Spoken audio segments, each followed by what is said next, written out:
ഉപവാസം തുടങ്ങിയ പുണ്യനിയമങ്ങളുടെ സ്വീകരണമാണ് ഭാരതത്തിൽ വ്രതാനുഷ്ഠാനം എന്ന ആചാരം കൊണ്ടുദ്ദേശിക്കുന്നത്. ഒരാൾ സ്വയം തൻ്റെ വാക്കും വിചാരവും പ്രവൃത്തിയും പവിത്രമാക്കാൻ വ്രതാനുഷ്ഠാനം ചെയ്യുന്നു. വാവ് കഴിഞ്ഞു വരുന്ന 11-ാം ദിവസമാണ് ഏകാദശിയായി ആചരിക്കുന്നത്. ഏകാദശി എന്ന പദം 11 എന്ന അർത്ഥം കുറിക്കുന്നു. അഭീഷ്ടസിദ്ധിക്കും ഇഹലോക സുഖത്തിനും പരലോക മോക്ഷപ്രാപ്തിക്കുമായി വിവിധ തരം വ്രതാനുഷ്ഠാനങ്ങളെ ആചാര്യന്മാർ ഉപദേശിച്ചിട്ടുണ്ട്. ഏകദേശം 25-ൽ പരം ഏകാദശി വ്രതങ്ങൾ ഭാരതത്തിൽ നിലവിലുണ്ട്. ഏതെങ്കിലും ഒരു പുണ്യതിഥിയിലോ നക്ഷത്രനാളിലോ ആഴ്ചയിലോ ത്രികരണ ശുദ്ധിയോടുകൂടി ഉപാസാദി കാര്യങ്ങൾ അനുഷ്ഠാനപൂർവം യഥാവിധി ആചരിക്കുന്നതാണ് ഈ വ്രതങ്ങളുടെയെല്ലാം പൊതുവായ രീതി. വ്രതത്തെ ആദർശ തത്വങ്ങളുടെ അടിസ്ഥാനത്തിൽ 3ആയി തിരിച്ചിരിക്കുന്നു. സുഖഭോഗാദികൾക്ക് വേണ്ടി അനുഷ്ഠിക്കുന്ന കാമ്യവ്രതം, പാപപരിഹാരത്തിനായി നോൽക്കുന്ന നൈമിത്തിക വ്രതം, പുണ്യസഞ്ചയനത്തിനായി ആചരിക്കുന്ന ഏകാദശി വ്രതം എന്നിവയാണത്. ഇതിലെല്ലാ മാസവും കൃഷ്ണ ശുക്ലപക്ഷങ്ങളിൽ ആചരിക്കുന്ന ഏകാദശി വ്രതം എല്ലാ നിലയിലുള്ളവർക്കും ശ്രേയസ്കരമാണെന്ന് വിധിച്ചിരിക്കുന്നു. തത്ക്ഷേത്രം യച്ഛയാദൃച്ഛ യദ്വികാരി യദച്ഛയത് സചയോ യത്പ്രഭാവശ്ച തസ്മാസേന മേ ശൃണുഃ. ക്ഷേത്രായനം ക്ഷേത്രായനം.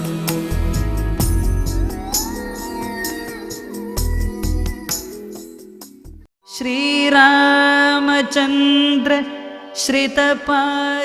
കൊല്ലവർഷം 1185 വൃശ്ചികം 12 കൃഷ്ണപക്ഷത്തിലെ ചിത്തിരനാൾ ചേർന്നു വരുന്ന പുണ്യദിനത്തിൽ തൃപ്രയാറമ്പലത്തിൽ ഏകാദശി. പ്രഭാപൂർണമായ ദേവചൈതന്യം നിറമാല ചാർത്തുന്ന ശ്രീപ്രിയ നദിയുടെ ചിറ്റോളങ്ങൾക്ക് പോലും അനുപമമായ വ്രതശുദ്ധി. ശ്രീരാമദേവന്റെ പാദപത്മങ്ങളെ പ്രണമിച്ചുകൊണ്ടൊഴുകുന്ന ഈ തീർത്ഥപ്രവാഹിനി കടന്ന് ദേവതീരമണയുന്നവർക്ക് ഏകാദശിയുടെ നിറവിൽ ഭഗവാനെ ദർശിക്കാം. ദുരിതപാപങ്ങളുടെ തീരാക്കയത്തിനക്കരെയാണ് മോക്ഷസ്ഥലിയായ ശ്രീരാമതീരം. ഭക്തിയുടെ മറുകര കണ്ട മഹാത്മാക്കൾക്ക് മാത്രമല്ല, നിത്യജീവിതത്തിൽപ്പെട്ടുഴലുന്ന ഭക്തജനങ്ങൾക്കും മോക്ഷമാർഗമായി ഈ ദേവപുരിയുടെ വാതായനങ്ങൾ തുറന്നിരിക്കുന്നു. ഇന്ന് എല്ലാ വഴികളും തൃപ്രയാറപ്പന്റെ തിരുനടയിലേക്ക്, എല്ലാ മനസ്സുകളും ശ്രീരാമപാദസ്മരണയിലേക്ക്. ക്ഷേത്രായനത്തിന്റെ എല്ലാ മാന്യപ്രേക്ഷകർക്കും തൃപ്രയാർ ശ്രീരാമക്ഷേത്രത്തിലെ ഏകാദശി വിശേഷങ്ങളിലേക്ക് സ്വാഗതം.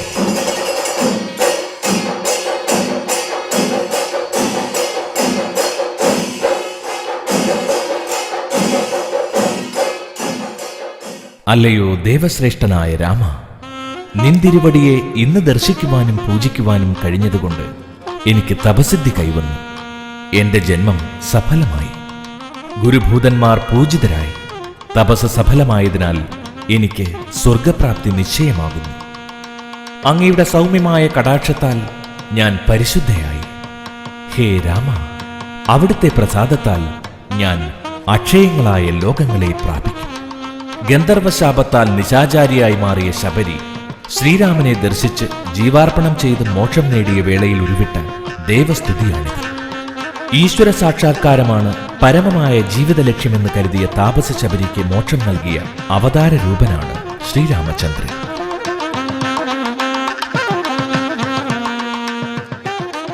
ശ്രീരാമനെ കാത്ത് ശബരി തപസ്സനുഷ്ഠിച്ച മല ശബരിമല എന്നറിയപ്പെടുന്നു.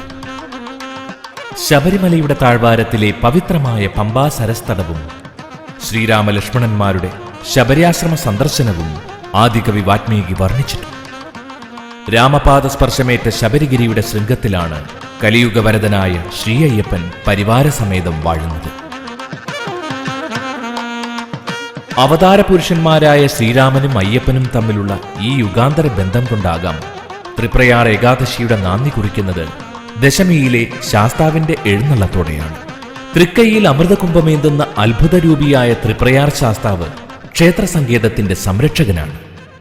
ദശമി നാളിൽ പഞ്ചവാദ്യത്തോടെ ആനപ്പുറത്ത് ശാസ്താവിനെ പടിഞ്ഞാട്ട് എഴുന്നള്ളിച്ചാൽ തൃപ്രയാർ ഏകാദശിക്ക് തുടക്കമായി.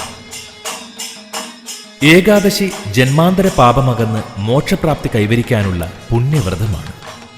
വിഷ്ണുവിങ്കലുള്ള പരിപൂർണ സമർപ്പണമാണ് ഇതിന്റെ ലക്ഷ്യം.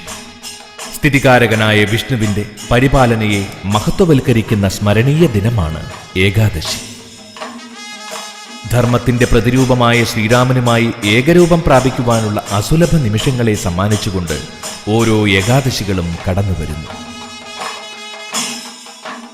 വൈകുണ്ഠനാഥന് തുല്യനായി ഭജിക്കപ്പെടുന്ന ആരാധ്യനായ ശ്രീരാമചന്ദ്രന്റെ അവതാര ഉദ്ദേശ്യം രാവണ നിഗ്രഹം മാത്രമായിരുന്നില്ല. ഋഷീശ്വരന്മാർക്ക് ദർശന സായുജ്യം നൽകുവാനും ശബ്ദാത്മാക്കൾക്ക് മോക്ഷം കൊടുക്കുവാനും ലക്ഷ്യമിട്ടാണ് രാമാവതാരം ജന്മമെടുത്തത്. ദണ്ഡകാരണ്യത്തിൽ വച്ച് രാമദർശനം ചെയ്തിട്ട് ചരമഗതി പ്രാപിച്ചു മോക്ഷം നേടിയ വിരാധന്റെ ചരിതം, അഗസ്ത്യശാപത്താൽ രാക്ഷസിയായിത്തീർന്ന താടകയുടെ പുനർജന്മം, പൂർവജന്മത്തിൽ ധനുവെന്ന ഗന്ധർവപുത്രനായിരുന്ന കബന്ധന്റെ മോക്ഷഗതി, ഗൗതമശാപത്താൽ ശിലയായിത്തീർന്ന അഹല്യയുടെ പുനരവതാരം, ഇവയെല്ലാം മോക്ഷദായകനായ ശ്രീരാമന്റെ അവതാര ഉദ്ദേശ്യമായി രാമായണ കാവ്യത്തിൽ ഇടം പിടിച്ചിരിക്കുന്നു. ശ്രീരാമന്റെ ഈ മോക്ഷദായക ഭാവമാണ് ഏകാദശി നാളിൽ പുണ്യവ്രതമേൽക്കുന്ന ഭക്തജനങ്ങൾ ദർശനം ചെയ്ത് സായുജ്യമടയുന്നത്.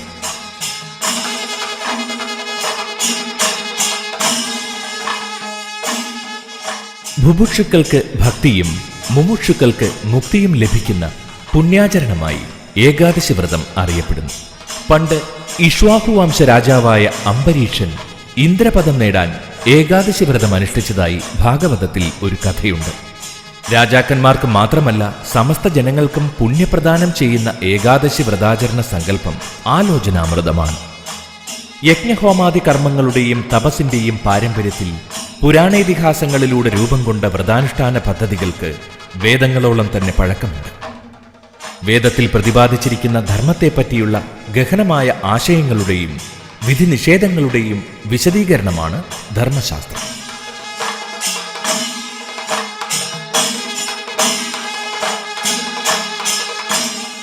ശരീരമനസ്സുകളെ തപോനിഷ്ഠമാക്കുന്ന വ്രതോപവാസങ്ങൾ സ്വയം വരിക്കുന്നത് എന്തുകൊണ്ടും ശ്രേയസ്കരമാണെന്ന് ധർമ്മശാസ്ത്രം വിധിക്കുന്നു. വ്രതചര്യയിലൂടെ സത്കർമാനുഷ്ഠാനവും ദുഃഖനിർവൃതിയും ഉണ്ടാകുന്നു. സ്വർഗീയാനുഭൂതി കൈവരിക്കുവാൻ വ്രതം ഉപാധിയാകുന്നു. കായികം, മാനസികം, വാചികം എന്നിങ്ങനെ 3 വിധത്തിലുള്ള വ്രതങ്ങളുണ്ട്. ഉപവസിച്ചിട്ടോ ഒരു നേരത്തെ നിവേദ്യാന്നം ഭക്ഷിച്ചിട്ടോ അനുഷ്ഠിക്കുന്ന വ്രതമാണ് കായികം. അഹിംസ, സത്യം, മോഷ്ടിക്കാതിരിക്കൽ, ബ്രഹ്മചര്യം, സരളത എന്നിവ അനുഷ്ഠിക്കുന്നത് മാനസികമായ രീതിയാണ്. വാചികമായ വ്രതത്തിന്റെ രീതി മൗനം, മിതത്വം, ഭൂതഭയ, മൃദുഭാഷണം, ഹിതകരമായ പെരുമാറ്റം എന്നിവ ആചരിക്കലാണ്. ഈ വ്രതാനുഷ്ഠാനങ്ങൾ വൈവിധ്യമാർന്ന ലക്ഷ്യങ്ങൾ സാക്ഷാത്കരിക്കുവാനാണ് അനുഷ്ഠിച്ചു വരുന്നത്. നിമിത്തവശം കൊണ്ട് ഏൽക്കേണ്ടി വരുന്ന വ്രതമാണ് നൈമിത്തികം. പാപപരിഹാരാർത്ഥമുള്ള ചന്ദ്രായണാദി വ്രതം ഇതിനുദാഹരണമാണ്. ഫലം ആഗ്രഹിച്ച് ചെയ്യുന്നതാണ് കാമ്യവ്രതം. സുഖസൗഭാഗ്യങ്ങൾ ലഭിക്കുവാനുള്ള സാവിത്രി, സോമവാര വ്രതങ്ങൾ കാമ്യങ്ങളാണ്. വിശേഷ ഫലമില്ലാത്തതും ചെയ്യാതിരുന്നാൽ പാപമുണ്ടാകുന്നതുമായ വ്രതങ്ങൾ നിത്യമെന്നറിയപ്പെടുന്നു.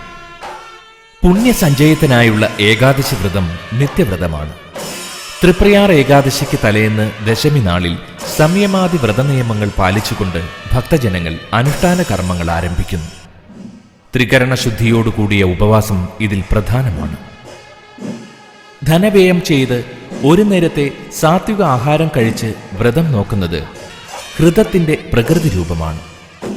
എന്നാൽ വാക്കിനെയും മനസ്സിനെയും മനഃപൂർവ്വം തപോനിഷ്ഠമാക്കി ഉപാസത്തോടുകൂടി അനുഷ്ഠിക്കുന്ന വ്രതത്തിന്റെ നിവൃത്തി രൂപമാണ് തൃപ്രയാർ ഏകാദശിയിൽ ആചരിക്കുന്നത്.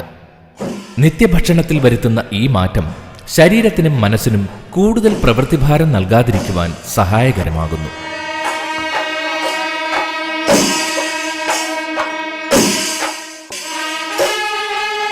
വിഷ്ണു സങ്കല്പവുമായി ബന്ധപ്പെട്ട ഏകാദശി പൊതുവെ വെളുത്ത പക്ഷത്തിലാണ് ആചരിക്കുന്നതെങ്കിലും തൃപ്രയാറിൽ കറുത്തപക്ഷ ഏകാദശിയാണ് ആചരിച്ചു വരുന്നത്. ഇതിന് കാരണം തൃപ്രയാർ തേവരിലെ ശൈവാംശമാണ്. ഇടതുഭാഗത്തെ കൈകളിൽ ശംഖുചക്രങ്ങൾ ധരിച്ചും വലതുഭാഗത്തെ കൈകളിൽ ചാപം, അക്ഷമാല എന്നിവ വഹിച്ചും ലോകരക്ഷകരായ ദേവന്മാർക്ക് പോലും നാഥനായി ലക്ഷ്മി ദേവിയോടും ഭൂമിദേവിയോടും കൂടി തൃപ്രയാറിൽ വാഴുന്ന ശ്രീരാമചന്ദ്രനെ ദർശിച്ചാൽ ബ്രഹ്മവിഷ്ണു മഹേശ്വരന്മാരെ ഒന്നിച്ചു കാണുന്ന ഫലമാണ്. ത്രിമൂർത്തികളുടെ ഏകീകൃത ഭാവമായ തൃപ്രയാറപ്പന്റെ ശൈവ ചൈതന്യമാണ് ഇവിടെ ഏകാദശി കറുത്തപക്ഷമായെടുത്ത് ആചരിക്കുവാൻ കാരണം. വിഷ്ണുവിനോടൊപ്പം ശിവനെ കൂടി ഏകാദശി നാളിൽ സ്മരിക്കുന്നതിനാൽ പൂർവികർക്കും പിതൃക്കൾക്കും സ്വർഗത്തിൽ സന്തോഷമുണ്ടാകുമെന്ന് വിശ്വസിക്കപ്പെടുന്നു.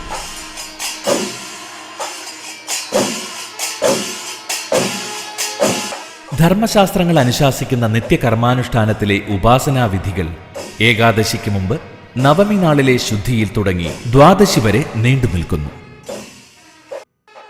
ഇതിനു മുൻപ് തന്നെ ക്ഷേത്രവും പരിസരവും നിറമാല ചാർത്തി അലങ്കരിക്കും. ഏകാദശിയോടനുബന്ധിച്ച് 25 ദിവസം ഇവിടെ പൂർണ്ണ നിറമാലയും ചുറ്റുവിളക്കുമുണ്ടാകും.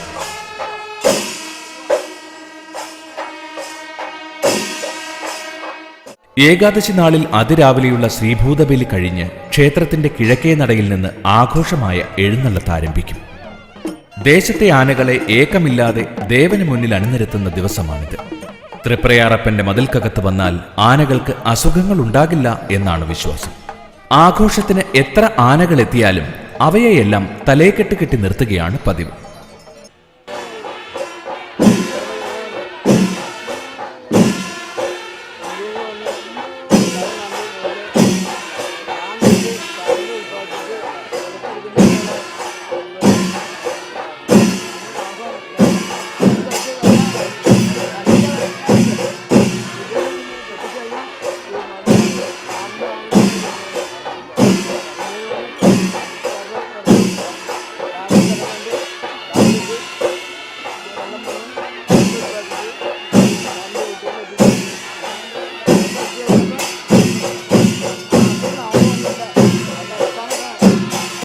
ആനകളെ അലങ്കാരഭൂഷണങ്ങൾ ചാർത്തുവാൻ ഉപയോഗിക്കുന്ന ആനച്ചമയങ്ങളുടെ വർണ്ണാഭമായ പ്രദർശനവും ക്ഷേത്രാങ്കണത്തിൽ സംഘടിപ്പിക്കുന്നുണ്ട്. ആനച്ചമയങ്ങൾ കേരളീയ കരകൗശല വൈദഗ്ധ്യത്തിന്റെ ഉത്തമ ദൃഷ്ടാന്തങ്ങളാണ്. ഏകാദശിയെ വർണ്ണമേളയാക്കുന്നതിൽ ഒരു പ്രധാന പങ്ക് ആനച്ചമയ പ്രദർശനത്തിനുമുണ്ട്. അലങ്കരിച്ച ആനപ്പുറത്തെ എഴുന്നള്ളത്തിന് ദേവന്റെ സ്വർണ്ണക്കോലമാണ് ഏറ്റുന്നത്. ഭക്തിസൂത്രത്തിൽ കാണുന്ന ദേവന്റെ രൂപത്തോടുള്ള ആസക്തിയാണ് പുറത്തെഴുന്നള്ളിപ്പിന്റെ പ്രാധാന്യം. ഭക്തൻ ഇവിടെ ദേവന്റെ രൂപത്തിലാണ് ആകൃഷ്ടനാകുന്നത്. ആനപ്പുറത്തേറി എഴുന്നള്ളുന്ന ഭഗവാനെ ആഘോഷപൂർവ്വം സ്വീകരിക്കുവാൻ മുന്നിൽ പഞ്ചാരി മേളമിടും. മതിലകത്ത് തൃപ്രയാറപ്പന്റെ പ്രിയവാദ്യം പഞ്ചാരിയാണ്. ചെണ്ടത്തലയ്ക്കൽ നഗ്നമായ കൈപ്പടം കൊണ്ട് ലാസ്യഭാവം തീർക്കുന്ന പഞ്ചാരി മേളം തൃപ്രയാർ തിരുനടയിൽ സമ്പൂർണമായി അവതരിപ്പിക്കുന്നു. പഞ്ചാരി തുടങ്ങിയാൽ 10 നാഴിക എന്നതാണ് പഴഞ്ചൊല്ല്. ആഘോഷവേളയിൽ ഏതാണ്ട് 4 മണിക്കൂർ നേരം തുടർച്ചയായി പഞ്ചാരി വായിക്കുന്ന അപൂർവം ക്ഷേത്രങ്ങളിലൊന്നാണിത്.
ലയവും സൗന്ദര്യവും ഏറെയുള്ള പഞ്ചാരിക്ക് രൂപകതാളമാണ് അടിസ്ഥാനം. മറ്റുള്ള മേളങ്ങൾ 4 കാലം കൊട്ടി അവസാനിപ്പിക്കുമ്പോൾ ഇത് 5-ാം കാലത്തിൽ കൊട്ടിക്കയറുന്നു.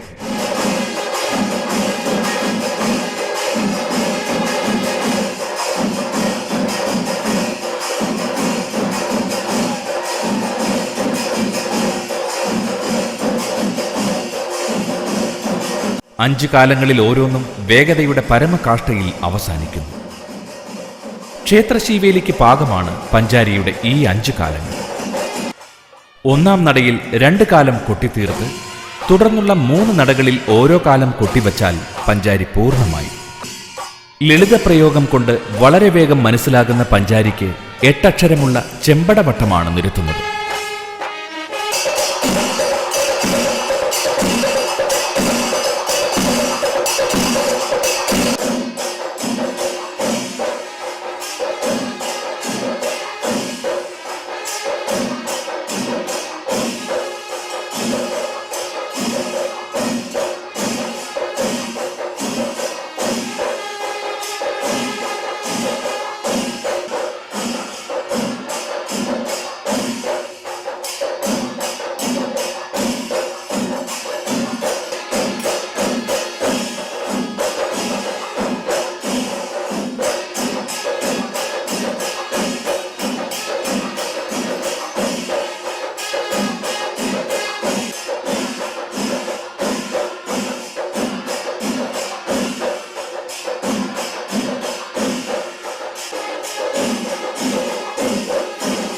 അഞ്ചാം കാലത്തിന്റെ തീരകലാശത്തിനു മുൻപ് പഞ്ചാരിക്ക് അതിന്റെ തനതായ രൂപം കൈവരുന്നു.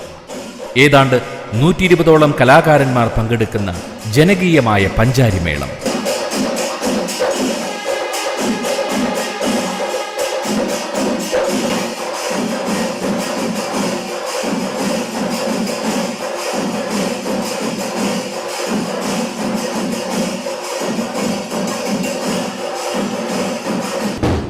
കലാശക്കൊട്ട് കഴിയുമ്പോൾ എഴുന്നള്ളത്ത് അകത്ത് കയറി ഉച്ചപൂജയുടെ ചടങ്ങുകൾ ആരംഭിക്കുന്നു.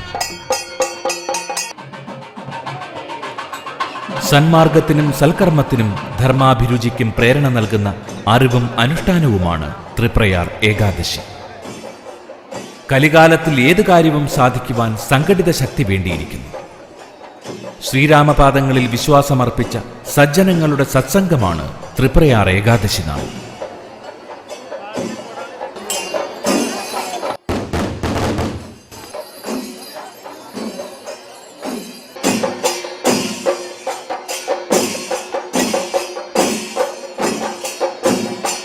ഭക്തിനിർഭരമായ ഈ ക്ഷേത്രാങ്കണത്തിൽ കലയുടെ കാൽച്ചിലമ്പൊച്ച കർണാനന്ദകരമായ അനുഭവമായി മാറുന്നു.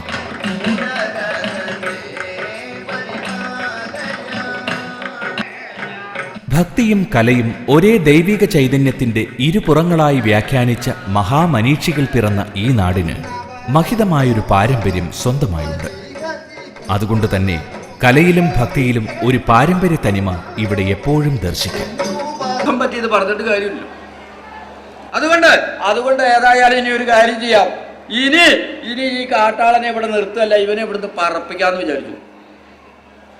എന്നിട്ടോ വായവ്യ കാട്ടാളാ, നിന്നെ ഇപ്പൊ ഞാൻ ശരിയാക്കി തരുന്നുണ്ട്. കാട്ടാളന്റെ അടുത്തെത്തുന്ന വരെ ശക്തിയൊക്കെ ഉണ്ടായിരുന്നു. അത് കഴിഞ്ഞപ്പോ ഈ കാറ്റ് മുഴുവൻ എവിടെയാ പോയെന്ന് കണ്ടില്ല. എന്നാ ഈ കാറ്റ് മുഴുവൻ ഈ പാമ്പുകള് ഭക്ഷിച്ചു എന്നാ പറയണ്ടേ.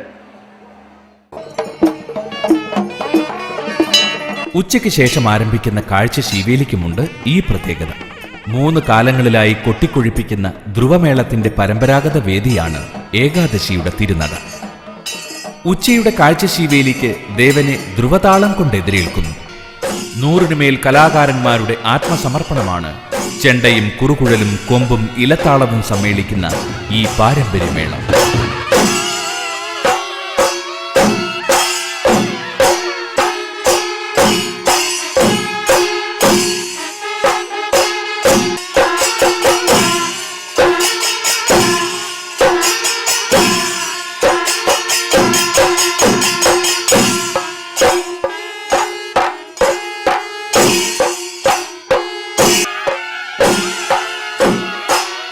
എണ്ണപ്പെരുക്കങ്ങൾ വായിക്കുന്ന ഉരുട്ടു ചെണ്ടയ്ക്ക് സമവാദനം ചെയ്തുകൊണ്ട് വീക്കൻ ചെണ്ട മേളത്തിന്റെ താളപ്രമാണം സൂക്ഷിക്കുന്നു. പതിഞ്ഞ ഘട്ടത്തിൽ സംഗീതം പകർന്ന് കുറുകുഴൽ കാതിനിമ്പം പകരുന്നു. കുറുകുഴൽ വാദനത്തിന്റെ ശ്രുതിയിൽ കലാശമെടുക്കുന്ന പ്രാമാണികനും പരിവാദനക്കാർക്കും മേളത്തിലുടനീളം അതൊരു മാനദണ്ഡമാണ്. ഓരോ ഇടക്കലാശം കഴിയുമ്പോഴും കൊമ്പ് ഗംഭീര ശബ്ദമുയർത്തി മേളത്തിന്റെ പ്രൗഢി നിലനിർത്തുന്നു. ഇലത്താളം മേളത്തിന്റെ മർമ്മമാണ്. തരിയിട്ട് പിടിച്ചും കുത്തിപ്പിടിച്ചും മേളമാകുന്ന ജീവന് ചൈതന്യം പകരുന്നു ഈ ഘനവാദ്യം.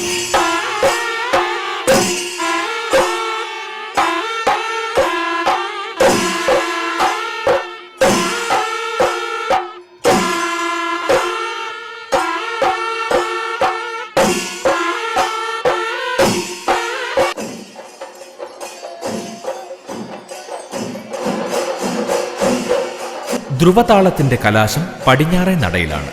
അവിടെ നിന്ന് എഴുന്നള്ളത്തിനോടൊപ്പം അടന്ത കൊട്ടി ദേവൻ പ്രദക്ഷിണം തുടരുന്നു. അടന്ത താളത്തിന് വക കൊട്ടുക മേളക്കാർക്ക് വ്യക്തിപരമായ കഴിവ് പ്രദർശിപ്പിക്കുവാനുള്ള ഒരവസരമാണ്.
നടപ്പുരയിൽ മേളം കൊട്ടി അവസാനിപ്പിച്ച് തിടമ്പ് അകത്ത് കയറിയാൽ ദീപാരാധനയ്ക്കുള്ള കാലമായി. തൃപ്രയാറപ്പന്റെ 3 നിയമവെടികൾ ദീപാരാധനാവേളയുടെ ആലങ്കാരികമായ അറിയിപ്പാണ്. അതിമഹത്തരമാണ് തൃപ്രയാർ നടയിലെ ഏകാദശി സന്ധ്യ. നിത്യകർമ്മങ്ങളിൽ ഉത്തമ ധ്യാനത്തിനുള്ള സമയമാണ് സന്ധ്യ. അവതാര പുരുഷനായ ശ്രീരാമചന്ദ്രനെ നമസ്കാരത്തിന്റെയും സ്തുതിയുടെയും രൂപത്തിൽ വന്ദിക്കുന്ന ഈ ഉത്തമവേളയിൽ ക്ഷേത്രമാകെ ദീപപ്രഭയാൽ തിളങ്ങും. നിറമാലയും ദീപസമർപ്പണവും ഏകാദശിയുടെ വിശേഷ അനുഷ്ഠാനമാണ്. പഞ്ചയജ്ഞ രീതികളിൽ പരാമർശിക്കുന്ന ദേവയജ്ഞത്തെ അനുഷ്ഠാനപരമായി ആചരിക്കുന്ന ഈ ഏകാദശി സന്ധ്യാവേളയിൽ തൃപ്രയാർ ക്ഷേത്രം ഭൂലോക വൈകുണ്ഠമായി തീരുന്നു.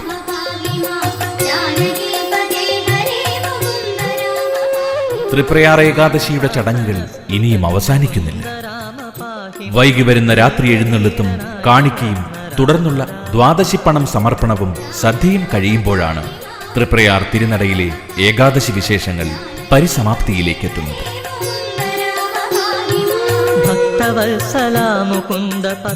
പ്രത്യാശയുടെയും പ്രതീക്ഷയുടെയും ദിനങ്ങൾ പ്രദാനം ചെയ്യുന്ന പുണ്യകരവും ശ്രേഷ്ഠവുമായ ഭാവിയിലേക്കുള്ള ഉജ്ജീവനൌഷധമായ ഏകാദശി വ്രതത്തിന്റെ ചടങ്ങുകൾ സമുചിതമായി ആചരിക്കുന്ന തൃപ്രയാർ ക്ഷേത്രത്തിന്റെ തിരുനടയിൽ നിന്നുകൊണ്ട് ഏവർക്കും ഭാവുകങ്ങൾ ആശംസിക്കുന്നു. എല്ലാ മാന്യപ്രേക്ഷകർക്കും ക്ഷേത്രായനത്തിന്റെ വിനീത നമസ്കാരം.